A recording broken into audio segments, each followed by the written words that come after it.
រឿងទន្សាយនិងអណ្ដើកកាលពីយូរលង់ណាស់មកហើយមានទន្សាយនិងអណ្ដើកមួយក្បាលបានធ្វើការប្រកែកគ្នាថាតើអ្នកណាគេ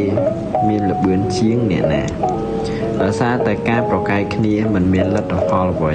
ពួកគេទាំងពីរក៏បានធ្វើការសម្រេចចិត្តធ្វើការប្រណាំងរកឈ្នះចាញ់នៅបងអណ្ដើកធ្វើដំណើរទៅណាមុខណីហើយបងឯងធ្វើដំណើរយឺតមើសយ៉ាងហ្នឹងស្មានណាទើបទៅដល់ទៅ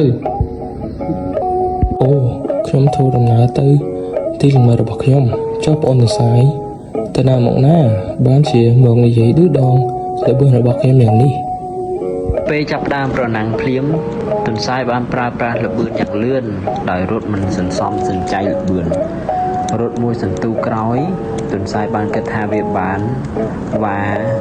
រត់ដាច់យ៉ាងឆ្ងាយពីអណ្ដើកដូច្នេះវាក៏បានសម្រេចចិត្តសម្រាកសិននៅក្រោមដើមឈើមួយនៅពេលបានសម្រាកមួយភ្លែតក្រោយមកវាក៏បានលង់លក់ដោយមិនដឹងខ្លួន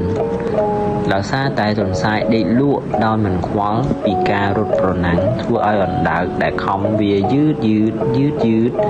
តែមិនហ៊ានសម្រាកអាចដណ្ដើមយកឈ្នះទន្សាយបានដោយមិនអាចប្រកែកបានទន្សាយភ្ញាក់ឡើងគឺវាហួសពេលទៅហើយអីយ៉ាខ្ញុំគេងជ្រុលហើយតើលោកបងអណ្ដើកទៅណាដល់ទីណាហើយយ៉ាងបិចហើយលោកប្អូនមិនក៏យឺតមើលនៅក្នុងសាច់រឿងនេះចង់បង្ហាញថាទោះបីយើងយឺតយ៉ាងណាក៏ដោយឲ្យតែខំប្រឹងប្រែងអ្នកអាចយកឈ្នះអ្វីទាំងអស់